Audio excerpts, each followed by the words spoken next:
Assalamualaikum warahmatullahi wabarakatuh.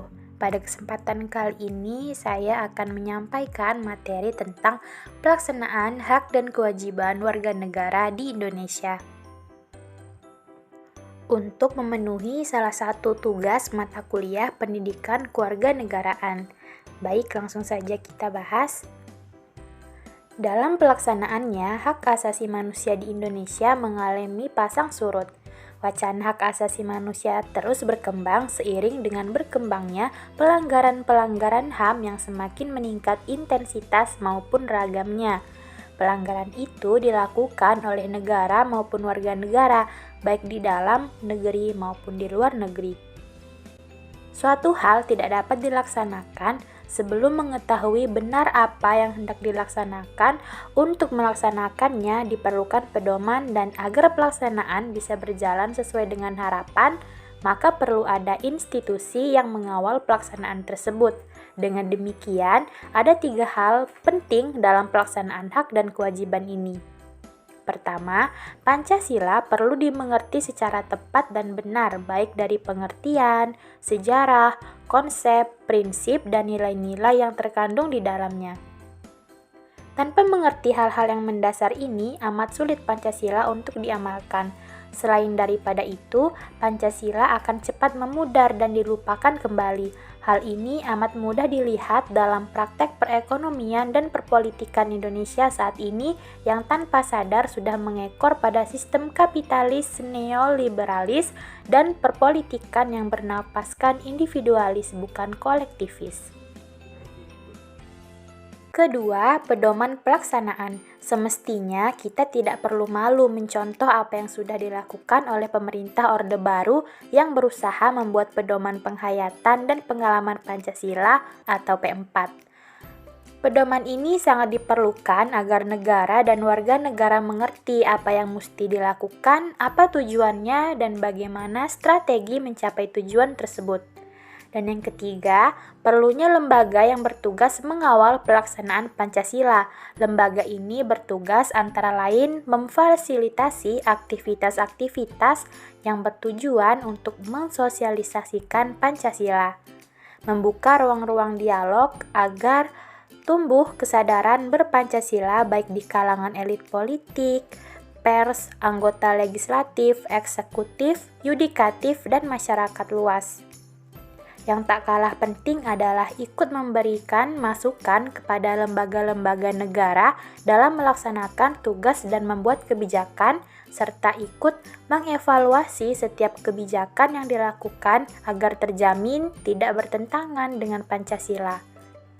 Dalam konteks pelaksanaan hak dan kewajiban, maka 3 hal penting sebagaimana disebut tadi juga perlu ada, yaitu perlu mengerti prinsip-prinsip dasar hak dan kewajiban negara dan warga negara.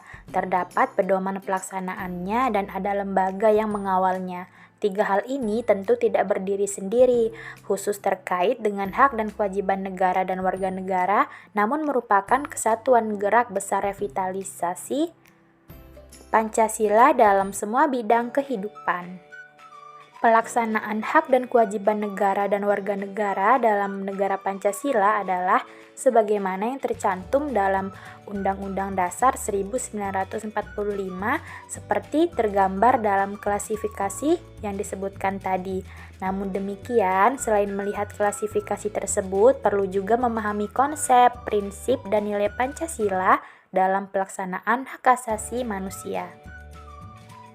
Penjelasan selanjutnya akan memberikan gambaran tentang konsep, prinsip, dan nilai Pancasila yang dikutip dari Pedoman Umum Implementasi Pancasila dalam Kehidupan Bernegara yang ditulis oleh Lembaga Pengkajian dan Pengembangan Kehidupan Bernegara. Yang pertama adalah manusia adalah makhluk Tuhan yang Maha Esa, berperan sebagai pengelola dan memelihara alam secara seimbang dan serasi dalam keimanan dan ketakwaan. Kedua, Pancasila memandang bahwa hak asasi dan kewajiban asasi manusia bersumber dari ajaran agama, nilai moral universal, nilai budaya bangsa, serta pengalaman kehidupan politik Indonesia. Ketiga, hak asasi manusia meliputi hak hidup, hak berkeluarga, hak mengembangkan diri, hak keadilan, hak kemerdekaan, hak berkomunikasi, hak keamanan, dan hak kesejahteraan yang tidak boleh dirampas atau diabaikan oleh siapapun. Keempat, perumusan hak asasi manusia berdasarkan Pancasila dilandaskan oleh pemahaman bahwa kehidupan manusia tidak terlepas dari hubungan dengan Tuhan, sesama manusia, dan dengan lingkungannya. Kelima, bangsa Indonesia menyadari, mengakui, menghormati, dan menjamin hak asasi orang lain sebagai suatu kewajiban. Hak dan kewajiban asasi terpadu dan melekat pada diri manusia sebagai pribadi, anggota keluarga, anggota masyarakat, anggota suatu bangsa, dan anggota masyarakat bangsa-bangsa. Keenam, Negara Kesatuan Republik Indonesia mempunyai hak asasi yang harus dihormati dan ditaati oleh setiap orang atau warga negara. Dan yang ketujuh atau yang terakhir, bangsa dan negara Indonesia sebagai anggota Perserikatan Bangsa-Bangsa mempunyai tanggung jawab dan kewajiban menghormati ketentuan Deklarasi Universal Hak Asasi Manusia tahun 1948 dengan semua instrumen yang terkait sepanjang tidak bertentangan dengan Pancasila. Itulah tadi yang dapat saya sampaikan dalam materi pelaksanaan hak dan kewajiban warga negara di Indonesia. Semoga sebagai warga negara yang baik kita dapat melaksanakan hak dan kewajiban sesuai dengan aturan yang berlaku di Indonesia. Saya mohon maaf apabila terdapat kekurangan maupun kesalahan. Saya akhiri, wabillahi taufik wal hidayah. Wassalamualaikum warahmatullahi wabarakatuh. Terima kasih.